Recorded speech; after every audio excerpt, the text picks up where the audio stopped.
마가복음 12장 1절부터 12절입니다. 예수께서 비유로 그들에게 말씀하시되 한 사람이 포도원을 만들어 산 울타리로 두르고 즙자는 틀을 만들고 망대를 지어서 농부들에게 새로 주고 타국에 갔더니 때가 이르면 농부들에게 포도원 소출 얼마를 받으려고 한 종을 보내니 그들이 종을 잡아 심히 때리고 거저 보내었거늘 다시 다른 종을 보내니 그의 머리에 상처를 내고 능욕하였거늘 또 다른 종을 보내니 그들이 그를 죽이고 또 그 외에 많은 종들도 더러는 때리고 더러는 죽인지라. 이제 한 사람이 남았으니 곧 그가 사랑하는 아들이라. 최후로 이를 보내며 이르되 내 아들은 존대하리라 하였더니 그 농부들이 서로 말하되 이는 상속자니 자 죽이자. 그러면 그 유산이 우리 것이 되리라 하고 이에 잡아 죽여 포도원 밖에 내던졌느니라. 포도원 주인이 어떻게 하겠느냐? 와서 그 농부들을 진멸하고 포도원을 다른 사람들에게 주리라. 너희가 성경에 건축자들이 버린 돌이 모퉁이의 머릿돌이 되었나니 이것은 주로 말미암아 된 것이요 우리 눈에 놀랍도다 함을 읽어보지 또 못하였느냐 하시니라. 그들이 예수의 이 비유가 자기들을 가리켜 말씀하신 줄 알고 잡고자 하되 무리를 두려워하여 예수를 두고 가니라. 아멘. 오늘 말씀 마가복음 12장 1절부터 12절 말씀입니다. 오늘 말씀은 고난주간 가운데 셋째 날 화요일에 일어난 사건 가운데 이제 종교 지도자들과의 권위에 대한 논쟁 이후에 그 종교 지도자들이 얼마나 악해졌는가, 그들이 얼마나 악한 자들이 되었는가를 풍자하는 악한 포도원 농부들의 비유입니다. 이런 비유는 발락의 권위 논쟁과 관련해서 주신 것으로 이스라엘 민족을 자신의 백성으로 택하신 하나님이 그들에게 무한한 은혜를 베풀고 선지자들을 보내 하나님의 은혜에 합당한 열매를 요구했음에도 불구하고 오히려 선지자들을 박해하고 죽이고 심지어 하나님의 아들로 오신 예수님마저 죽이려고 하는 그러한 계획을 꾸미고 있는 유대인들을 꾸짖음과 동시에 하나님의 뜻을 외면한 채 자기들의 탐욕만 채우려고 애쓰는 그들이 마침내 심판과 멸망을 받게 될 것이다 라는 예언입니다. 비유로 말씀하셨지만 그 비유는 예언이 되어 있습니다. 그래서 1절 말씀을 보면 집주인이 포도원을 만들고 농부들에게 새로 주고 타국에 갔다 이야기합니다. 여기서 새로 주었다, 새를 주었다라는 말은 빌려 주었다라는 것을 이야기합니다. 여기에 나오는 농부들은 자신들의 경작지를 가꾸는 그러한 지주들이 아닙니다. 소작인들입니다. 이 소작인들은 열심히 일해서 소출 가운데 일정 분량을 주인에게 돌려주어야 하는 그런 의무가 있습니다. 이런 제도 우리에게 그리 낯선 제도는 아닙니다. 왜 그렇습니까? 우리나라의 역사를 보게 되면 우리나라에서도 지주의 땅을 경작하고 생계를 유지하던 소작인들이 참 많았습니다. 그뿐만이 아니라 또 지금도 이렇게 살아가는 농부들이 있습니다. 다른 사람의 땅을 대신 밭 깔고 경작해서 이렇게 곡식을 얻는 그러한 분들이 아직도 존재한다라는 것입니다. 여기서 우리가 관심을 기울여야 하는 것 무엇인가? 바로 이 소작인들이 바로 저와 여러분의 모습이기도 하다라는 것입니다.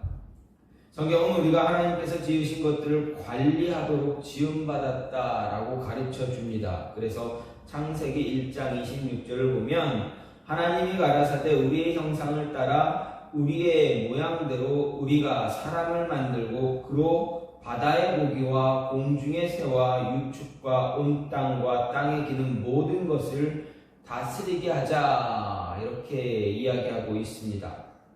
즉 하나님께서 세상을 창조하신 그 원리를 따라 생각하면 모든 사람은 하나님의 소유를 관리하는 청직이다라는 것을 알 수 있습니다. 즉 하나님의 소유를 관리하는 그런 관리자입니다. 여기에는 신분이나 계급의 차이가 존재하지 않습니다. 남자와 여자, 노인과 젊은이 차이, 그런 차이도 존재하지 않습니다. 모든 사람이 하나님의 소유인 이 세계의 한 부분을 맡아서 관리하는 그러한 소작인들인 셈입니다. 소작인들은 주인과 약속한 것을 내고 또 남은 것으로 자신이 생활하기 위해서 열심히 일을 해야 합니다. 게으름을 피운다든가 최선을 다하지 않아 자기 의무에 충실하지 않게 되면 어떻게 됩니까? 그 경작지를 빼앗기게 됩니다. 그리고 다른 사람에게 넘겨주게 됩니다.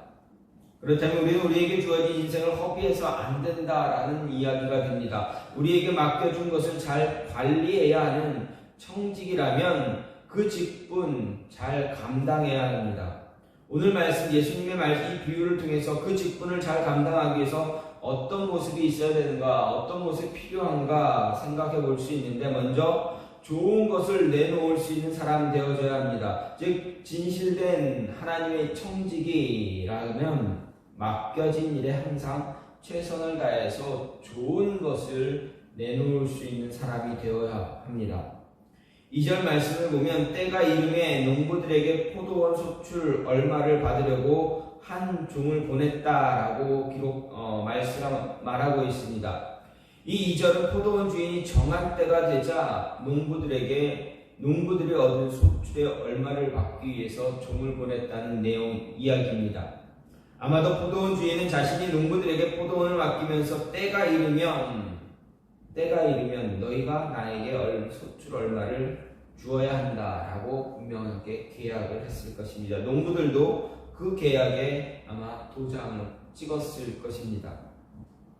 다시 말하면 농부들은 때가 이르면 주인에게 자신들이 얻은 소득 얼마, 즉 열매를 주어야만 합니다. 이것은 오늘 우리들이 맡은 것에 대한 소출의 얼마를 주인에게 주어야 한다, 하나님께 드려야 한다라는 것입니다.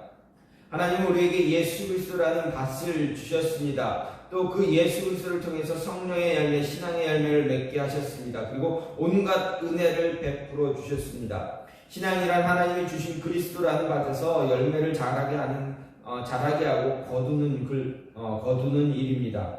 그래서 성경은 골로새서 1장 10절은 주께 합당히 행하여 범사에 기쁘시게 하고 모든 선한 일에 열매를 맺으라 말합니다. 이렇다면 하나님은 때가 되면 반드시 우리에게 신앙의 열매를 요구하신다라는 것입니다. 그렇기에 마가가 2절을 시작할 때 때가 이름에 이렇게 시작하고 있는 것입니다. 여기서 때라는 시간을 나타내는 말, 분명하게 한정된 시간, 즉 결정적인 시점이나 순간을 의미하고 있음을 알 수가 있습니다. 그래서 이 때라는 단어도 그러한 의미를 가진 카이로스라는 단어를 사용하고 있습니다. 이 단어를 사용하는 것은 분명한 시간, 결정적인 순간에 도달했다라는 것을 이야기합니다. 특히 이 단어 앞에 정관사가 붙어 있기 때문에 더 분명한, 더 정확한 그 시간을 이야기하고 있습니다. 이 시간은 아마도 주인이 농부들에게 포도원을 맡기면서 합의한 그 시간일 것입니다. 일반적으로 포도원을 짓고 첫 수확을 얻기까지는 4년이나 5년 정도의 시간이 걸립니다. 따라서 때가 이르렀다라는 것은 일상적인 시간의 경과를 말하는 것이 아니라 결정적으로 이제 열매를 맺을 때, 실과를 거두는 그때, 그 시간임을 그 시간임을 알 수가 있습니다. 그 시간에 농부들은 주인과 셈을 치루어야 합니다. 그리고 이어진 단어 소출이라는 단어를 통해서 그때를 정확하게 지정하고 있음을 알 수가 있습니다. 여기서 소출이라는 단어, 이것은 바로 열매라는 단어입니다. 열매, 실과를 의미합니다. 하지만 은유적으로 표현한 것을 보게 되면 어떤 것으로부터 생기거나 나오는 것을 의미합니다. 특히 성경에서 하나님 나라의 백성들에게 마땅히 요구되어지는 행위들을 의미할 때 자주 등장하는 단어이기도 합니다. 그렇다면 때가 되었다면 그때 그 시간에 주인은 농부들에게 무언가를 요구하고 있고 농부들은 주인이 요구하는 것을 내어 놓아야만 한다라는 이야기입니다. 이것은 이사야서 5장 1절부터 7절의 포도원 노래를 생각하게 합니다. 이 포도원 노래는 바로 좋은 포도 열매를 맺을 수 있는 최적의 조건을 손수 갖추어 주신 하나님이 좋은 열매를 기대하셨다라는 이야기입니다. 그렇기 때문에 좋은 포도 열매를 내놓아야만 합니다. 즉 농부들은 주인에게 가장 좋은 열매를 내놓아야 한다라는 것입니다. 그런데 농부들은 어떻습니까? 좋은 것을 내놓지도 않고 도리어 포도원 주인으로부터 포도원을 빼앗으려고 했습니다. 이것은 하나님께서 우리들에게 최적의 조건을 마련하시고 맡기신 것을 잘 감당해야 한다라는 의미입니다. 우리에게 맡겨진 것이 포도원이든 곡식이든 자녀이든 우리에게 맡겨진 모든 것은 그 어떤 것도 관계없이 우리는 가장 좋은 것으로 그때 하나님께 내놓아야 하는 것입니다. 내 것처럼 내 마음대로 하는 것이 아니라 최적의 조건을 마련해 주신 하나님께 최고의 열매를 드려야 합니다. 그렇게 하기 위해서 잠시도 게을러서는 안 됩니다. 매일 매순간 성실함을 유지해야 하고 매 순간순간 최선을 다해서 자신이 해야 할 일에 열심을 내고 열정을 가져서 가장 좋은 것을 만들어 놓아야 합니다. 그래야 결정적인 그 시간, 약속된 그 시간이 되었을 때 열매, 소출을 내놓을 수가 있게 됩니다. 우리는 하나님께 대해서 반드시 지켜야 할 의무가 있습니다. 바로 이 열매를 내놓아야 할 그 의무가 있습니다. 그 의무를 잘 지킴으로 인해서 하나님이 요구하시는 것을 잘 내놓을 수 있습니다. 원하시는 그 시간에 원하시는 것을 하나님께 드릴 수 있는 자, 그러한 자가 될 수 있어야 합니다. 그러한 자가 됐을 때 우리는 하나님이 우리에게 맡겨주신 그 청지기의 직분 잘 감당하고 그 의무를 잘 감당할 수가 있는 것입니다. 두 번째로 진실된 청지기는 탐욕의 노예가 되지 않고 탐욕을 다스릴 수 있는 자가 되어져야 합니다. 7절 말씀을 보면 농부들이 서로 말하되 이는 상속자니 자 죽이자 그러면 그 유산이 우리의 것이 되리라 이렇게 말합니다. 그런데 3절부터 쭉 보게 되면 어떻게 됩니까? 농부들의 욕심이 계속 커지고 있습니다. 과해지고 있습니다. 처음에는 포도원을 경작하다가 그곳에서 나는 열매들을 이렇게 갖게 됐다가 이제 욕심이 생깁니다. 주인이 열매를 내놓으라 받으려고 종을 보냈더니 어떻게 됩니까? 돌려보내고 때리고 나중엔 죽이고 능욕을 보이고 이런 모습을 갖게 됩니다. 주인의 아들까지 죽이는 그런 모습을 갖게 됩니다. 욕심이 차고 차이는 작은 욕심이 조금 더 커지다 보니 어떻게 됩니까? 돌이킬 수 없는 모습을 가져버립니다. 그래서 농부들이 포도원 주인의 아들을 죽이기로 결심합니다. 그 동기는 바로 이제 포도원을 빼앗으려고 하는 것이었다라는 것입니다. 이 아들을 죽이면 주인의 재산이 자신들에게 올 것이다 착각하고 있습니다. 여기서 보면 농부들의 주된 관심사가 무엇인가 알 수 있습니다. 농부들의 주된 관심사는 어떻게 하면 아무 대가 치르지 않고 주인의 것을 빼앗을 수 있는가 하는 것입니다. 잠시 자신들에게 맡겨진 포도원을 잘 관리해서 주인이 돌아오면 돌려주어야 하는 것이었는데 그것이 아니었다라는 것입니다. 주인이 잠시 맡긴 것을 자신의 것인 것처럼 착각하고 주인의 것을 완전히 빼앗으려고 하는 것이 그들의 관심사였습니다. 이런 생각만 가득하다 보니 어떻게 됩니까? 때가 이르렀을 때 주인에게 주어야 할 것을 주지 않습니다. 종을 돌려보냅니다. 때립니다. 죽입니다. 아무것도 가진 것 없던 자들이 갑자기 많은 것을 맡아 관리하게 되니까 어떻게 됩니까? 자신이 맡아 관리하게 된 것이 자기 것인 줄 착각합니다. 그래서 주인의 것을 주인에게 돌려주는 것이 아깝게 된 것입니다. 악한 농부들을 보면 사람의 욕심이 끝이 없다라는 것을 알 수가 있습니다. 자신의 욕망을 다스릴 줄 모르면 그 욕심은 끝을 모르고 달려가게 됩니다. 처음에는 작은 소망인 것처럼 느꼈지만 시간이 흐름에 따라 조금 더를 외치게 됩니다. 이 욕심의 끝은 끝내 탐욕이 돼서 죄를 짓게 합니다. 탐욕 때문에 하지 말아야 하는 행동을 하게 되고, 탐욕 때문에 사람을 속이고 사람을 협박하고 사람을 죽이기까지도 합니다. 인간의 탐욕이 얼마나 추악하고 더러운 것인가를 그대로 잘 보여줍니다. 탐욕에 이끌려 배은만덕하게도 이 농부들은 주인의 아들을 살해하기도 합니다. 농부들의 이런 모습을 보면서 우리는 우리 안에 존재하는 욕심, 탐욕을 잘 다스려야 한다라는 것을 깨닫게 됩니다. 이것을 잘 다스리지 못하게 되면 어떻게 됩니까? 그 끝은 모든 것을 잃게 되는 것으로 마무리가 됩니다. 분명 예수님은 이 비유의 마지막을 무엇이라 말씀하셨습니까? 예수님은 주인이 돌아오면 이 무익하고 악독한 농부들, 탐욕에 눈이 먼 이 농부들을 모두 진멸하고 포도원을 다른 농부들에게 맡길 것이다, 줄 것이다 라고 분명하게 이야기합니다. 탐욕에 눈이 어두워서 해야 할 일을 하지 않고 엉뚱한 일을 하게 되면 어떻게 됩니까? 주인이 돌아와서 이 농부들을 다 내어 쫓는다라는 것입니다. 청지기는 자신에게 맡겨진 것에 대해 잘 관리할 줄 아는 자입니다.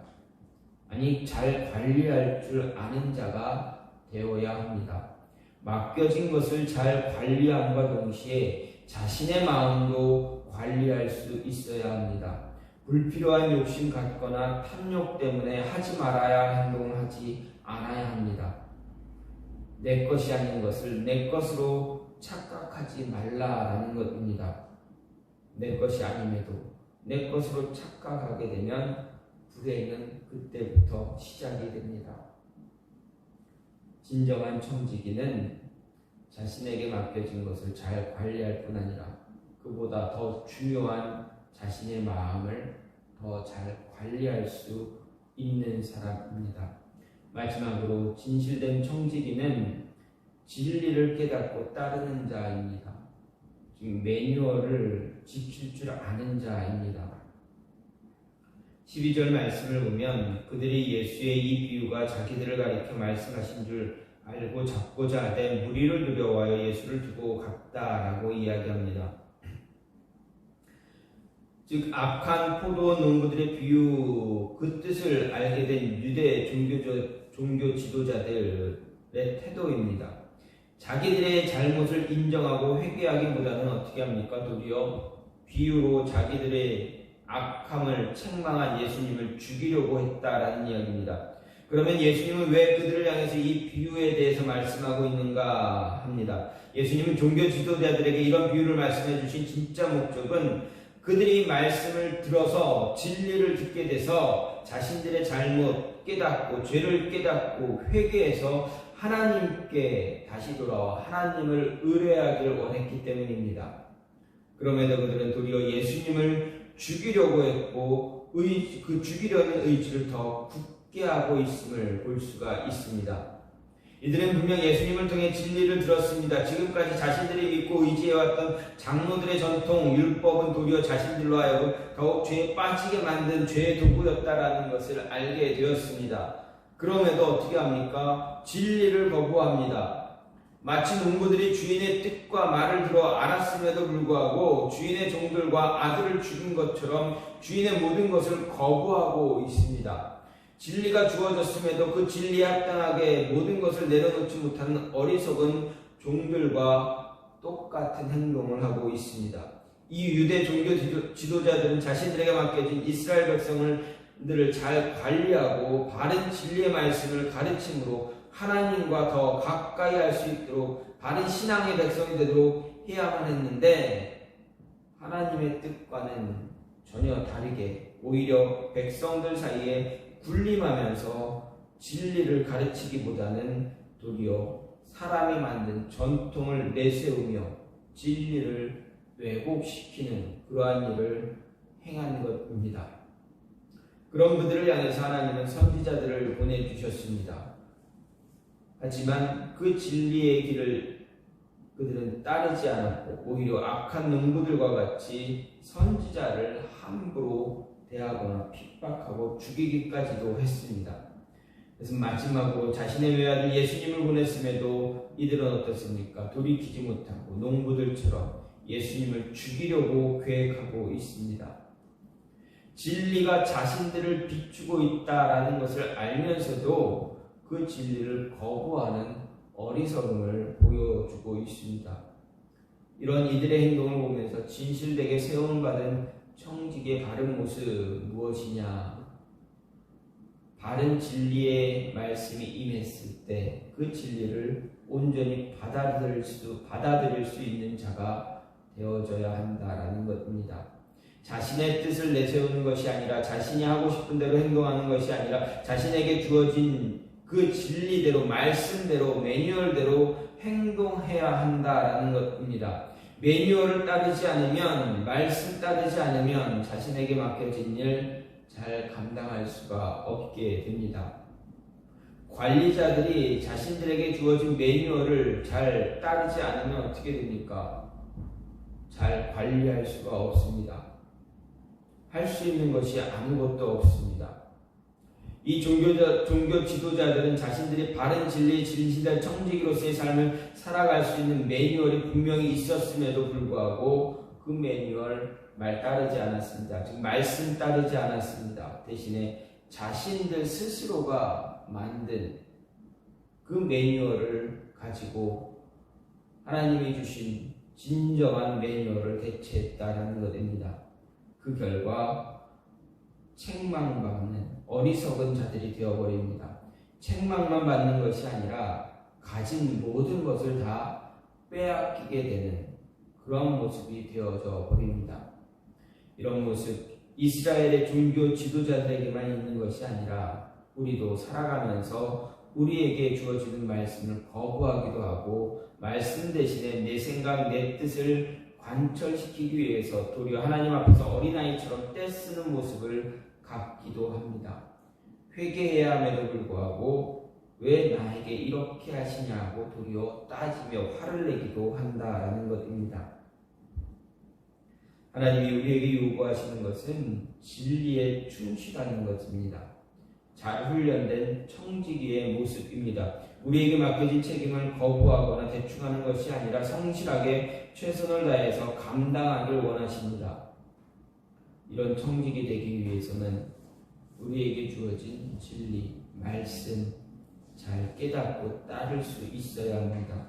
우리에게 주신 매뉴얼을 잘 따를 때 바른 청지기가 될 수 있다라는 것입니다. 악한 포도 농부의 비유를 통해서 예수님은 유대 종교자들뿐만 아니라 저와 여러분에게 바른 청지기의 모습이 무엇인가 어떤 것인가를 가르쳐주고 있습니다. 하나님께서 세상을 만드시고 사람을 만드신 이유, 우리를 만드신 이유, 창조하신 이유는 세상을 잘 다스리게 하기 위해서입니다. 그러기 위해서는 우리에게 주신 매뉴얼대로 우리는 살아가야 합니다.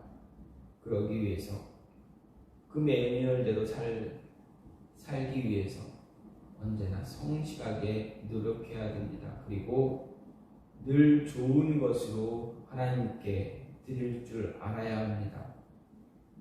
내 안에 있는 탐욕을 다스리고 좋은 것을 하나님께 드릴 줄 아는 자가 되어져야 합니다. 그리고 주신 매뉴얼대로 말씀대로 잘 살아갈 수 있는 그 모습 가져야 한다라는 것입니다. 바른 하나님이 기뻐하시고 기대하시는 그러한 관리자, 청지기가 되기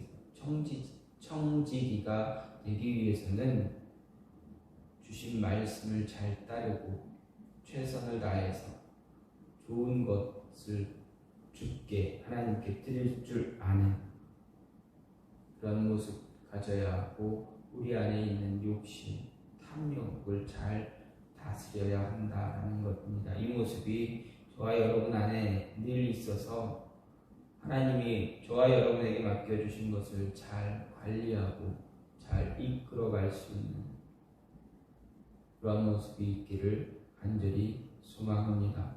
이 시간 같이 기도하기 원하는 것은, 하나님,